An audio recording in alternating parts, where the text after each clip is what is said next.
I'm ostracized and traumatized by everything. I'm not alright, I'm lost inside. And anything I say, you better listen up closely. Mostly, I'm the one and only. Bring it home slowly. Hand your boy the trophy. Patience is holy moly. I got him hating on me like Michael. Yo, konnichiwa. Video ini adalah volume yang udah pernah Mimin bahas. Karena banyak yang minta Mimin buat ngebahas ulang sambil nunggu-nunggu volume terbarunya. Dan setelah Mimin pikir, kayaknya nggak apa-apa kita bahas ulang dengan rangkuman baru daripada Mimin nge-stop konten Tensura. Tapi buat yang nggak suka ngulang cerita bisa di skip aja. Yaudah nggak usah lama-lama, kita langsung aja yuk gas videonya. Cerita dimulai. Sebagai Ratu Serangga, Apito terlihat lebih cantik setelah evolusinya. Bahkan saat itu memancarkan aura kekuatan yang lebih dari sebelumnya. Oh iya, meski Bareta nggak bisa menahan kekuatan dari Dino, tapi kesadaran Bareta di sini masih ada dan nggak terlelap sepenuhnya di dalam tidurnya. Melihat itu, Dino pun sebenarnya merasa terkejut. Dan saat itu juga, Apito langsung bergerak dengan sangat cepat dan menembakkan jarum beracunnya untuk menghancurkan Holy Demonic Core milik Bareta. Dan berkat evolusinya sekarang, Apito pun mampu dengan mudah menembus Magic Steel kuat milik Bareta dan menghancurkan inti dari Bareta untuk membunuh Bareta. Bareta pun saat itu tertawa dan berkata, "Bagus sekali. Dengan cara ini aku akan mati dan bangkit tanpa cedera. Ku serahkan bagian itu sementara padamu, Apito." Apito yang mendengar itu pun juga berkata, "Dimengerti, tapi sepertinya tidak mungkin bagiku menang darinya. Jadi semoga Bareta cepat kembali." Tapi sebenarnya meski Apito mengatakan hal seperti itu, Apito sama sekali nggak merasa terkalahkan. Bahkan Dino saat itu juga menyadari bahwa kata-kata Apito hanya merendahkan dirinya. Ini membuat Dino pun merasa sangat kesal. Dan setelah kata-kata itu, Bareta pun langsung menghilang menjadi partikel cahaya.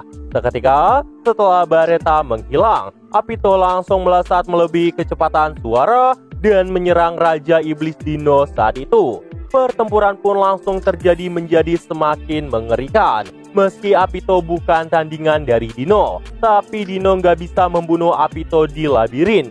Ditambah, Apito juga punya keunggulan dalam kecepatan melawan Dino. Dan terlihatlah saat ini eksistensi poin Apito sebesar 700.000. Serangan pun berkali-kali terjadi, namun belum ada pemenang sama sekali. Dan tiba-tiba terdengarlah suara orang di tempat itu yang menandakan bahwa Bareta telah kembali. Karena itulah, Dino pun mulai melihat kerugian di tempat ini. Dino pun mulai berencana membuat Bareta dan Apito tertidur di saat yang bersamaan. Dino juga mulai melihat kondisi dari rekan-rekannya yang saat ini ada di luar labirin. Dia kagum sama Rimuru yang bisa kabur dari dimensi milik Felgreen. Dan saat ini, Dino benar-benar gak nyangka Rimuru bahkan bisa setara melawan 2 True Dragon sekaligus. Bahkan lebih tepatnya, Dino mulai melihat Rimuru yang malah menekan True Dragon. Dino pun yakin rencana Veldue akan mengalami kegagalan. Namun kunci dari strategi Veldue sebenarnya adalah menangkap Ramirez. Makanya 2 dari 3 Laksamana dan 5 jenderal yang dibawa oleh Zalario disuruh menyerbu labirin saat ini. Dan salah satu dari 3 Laksamana yang tersisa bernama Obera.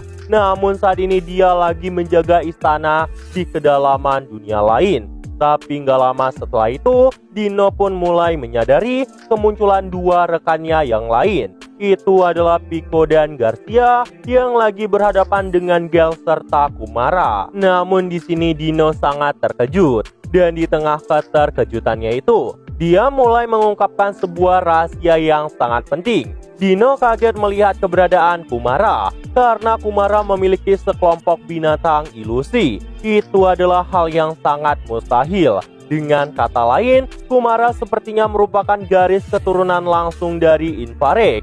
Itu adalah hal yang sangat mustahil yang harusnya nggak terjadi di dunia ini. Dino juga melihat pertarungan Zalario melawan Trainee dan Keris. Dan di sisi lain, Kornu juga mulai tenggelam dalam kecemasan. Itu karena tekanan yang tidak boleh gagal lagi. Karena jika Kornu gagal lagi, dirinya akan langsung dilenyapkan oleh Veldue. Dan gak lama, terdengarlah suara Veldue yang tetap meminta Dino melaksanakan perintahnya. Di sisi lain, Masayuki saat ini merasa kesal karena dirinya harus meninggalkan teman-temannya. Jika ada yang terbunuh, Masayuki nggak akan pernah memaafkan dirinya. Pertarungan di tempat lain juga terjadi. Minute pada akhirnya berhasil menyegel pergerakan dari Kornu. Melihat itu, Kalgurio dan Venom pun langsung menunggu momen yang tepat untuk melancarkan serangan mengerikan. Sedangkan Jiu saat itu langsung mensupport untuk melindungi mereka semua dari serangan pemusnahan massal. Melihat itu, Masayuki pun minta untuk kembali aja. Masayuki berkata, "Aku ini memang pengecut, tapi aku nggak mau hidup dengan meninggalkan teman-temanku." Dan pada saat Masayuki mengatakan hal itu, terdengarlah suara yang berisi bahwa Masayuki mendapatkan kekuatan tersembunyi dari skill unik Chosen One. Dan saat kekuatan itu terlepas, Masayuki merasakan perasaan yang sangat nostalgia. Itu adalah kekuatan dari Hero's Blessing. Dan saat itu, Masayuki seperti memberikan keberanian pada rekan-rekannya. Karena itu Bonnie pun setuju mengajak Masayuki kembali. Namun tiba-tiba muncullah Veldue yang mau menebas kepala dari Bonnie.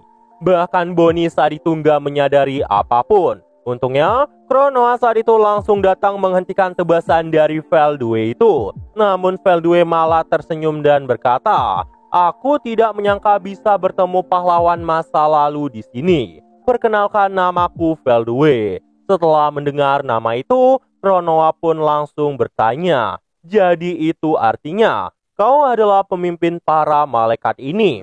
Kalau begitu aku tidak akan melepaskan dirimu." Veldue yang mendengar itu pun tertawa dan berkata, "Haha, jangan katakan hal yang tidak mampu kau lakukan. Majulah sini, aku akan membuatmu sadar akan kedudukanmu." Pertarungan pun saat itu terjadi dengan sangat cepat, bahkan sampai sulit untuk dilihat. Hanya ada dua cahaya yang terus berbenturan. Benturan juga berkali-kali terjadi dan menciptakan gelombang kejut yang sangat luar biasa di dalam labirin. Semakin lama pertarungan berlangsung, Veldue tiba-tiba menyadari sesuatu. Veldue pun merasa senang dan berkata, "Ternyata kau ada di sini. Sepertinya Tuan Veldanava juga mengharapkan kemenanganku. Patuhilah keinginanku, Hawking Sariel." Skill Hawking Sariel merupakan salah satu seri malaikat. Jadi udah pasti bisa dikendalikan oleh Veldue. Dan karena itulah, kehendak Chloe dan Kronoa pun saat itu perlahan-lahan mulai menghilang. Dan saat itu juga, dominasi malaikat dari Mikael juga mulai mengekang Kronoa. Itu karena pada dasarnya, Hawking Sariel adalah skill malaikat yang kembali muncul di dalam tubuh Kronoa.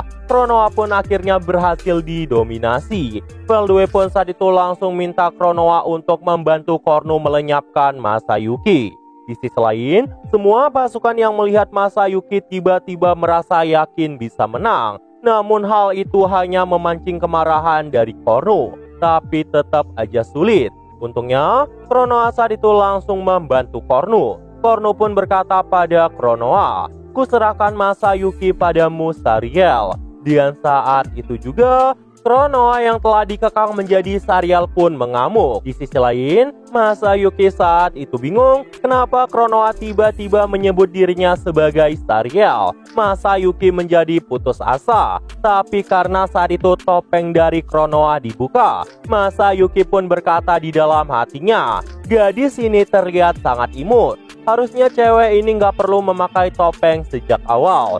Dan saat itu juga, Sariel pun langsung mengarahkan pedangnya pada Masayuki. Sebenarnya saat itu Masayuki siap untuk mati. Malahan di pikiran Masayuki, Kronoa adalah gadis terimut yang pernah dia lihat. By the way, kasihan juga Neng Valgrind. Namun sebelum terbunuh, anehnya skill unik Chosen One milik Masayuki sebelumnya malah berevolusi menjadi skill Ultimate King of Heroes. Emang yang satu ini hokinya nggak ketulungan. Bahkan Raja Hoki ini juga terkejut melihat hal itu. Masayuki sampai berkata, memangnya semudah ini ngedapetin skill ultimate? Aku bahkan dari tadi nggak ngapa-ngapain. Dan saat itu juga, setelah evolusi skill dari Masayuki terjadi, kekuatan Masayuki lebih meluap-luap dan tersebar di semua pasukan. Seperti Masayuki telah memberikan energi besar kepada mereka. Konsep sistemnya itu mirip seperti buff dalam sebuah game. Buff dari Masayuki ini hanya berpengaruh kepada orang-orang yang percaya sama Masayuki. Karena siapapun yang percaya pada Masayuki bisa dilindungi dengan kekuatan baru Masayuki. Dan enaknya lagi, Masayuki nggak perlu ngapa-ngapain dan cuma modal berdiri di medan perang aja. Kekuatan luar biasa pun saat itu langsung memasuki seluruh tubuh dari rekannya. Di sisi lain, Felgreen yang telah mengumpulkan semua jiwa Rudra pun telah selesai mengumpulkannya.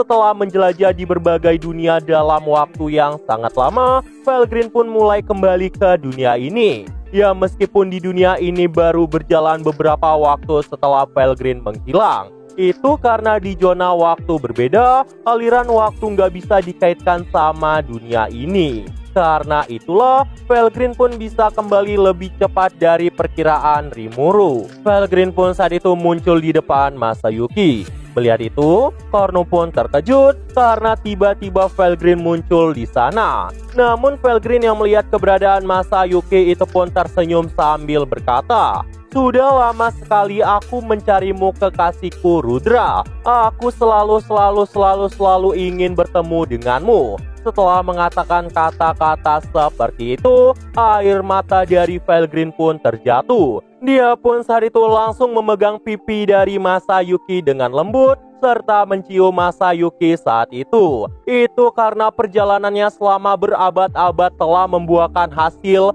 dan membuat semua kepingan jiwa Rudra mulai memasuki tubuh Masayuki. Masayuki yang menerima semua itu nggak bisa mikir apa-apa dan terlarut dalam kesenangannya. Astaga, emang yang satu ini agak lain. Setelah melihat semua itu, seluruh pasukan kekaisaran yang sedang bertempur pun menjadi sangat yakin bahwa Masayuki sebenarnya adalah sosok dari Kaisar Rudra yang asli. Namun saat itu tiba-tiba Kornu dari 3 Laksamana berkata, Felgreen itu cuma bidak yang telah dijinakan oleh Mikael. Dia pun langsung meminta Felgreen membunuh Masayuki. Namun Felgreen yang mendengar itu malah melepaskan auranya. Felgreen dengan sangat marah berkata, "Apa kau bilang? Kau ingin diriku membunuh Masayukiku? Kalau begitu kaulah yang pergi ke neraka." Seketika, Felgreen langsung melepaskan tembakan yang sangat mengerikan dan langsung membakar Kornu tanpa sisa sedikit pun. Salah satu dari 3 Laksamana utama Veldue yang merupakan bagian dari leluhur malaikat pun langsung binasa. Bahkan serangan dari Felgreen sekarang bisa menjangkau ruang dan waktu. Dan karena Rimuru, kekuatan dari Felgreen pun meningkat lebih tinggi dari sebelumnya. Memang Rimuru adalah slime yang sangat berbeda. True Dragon aja bisa dievolusikan. Nah, jadi itu aja untuk pembahasan kali ini. Dan tunggu video-video gua selanjutnya dan see you.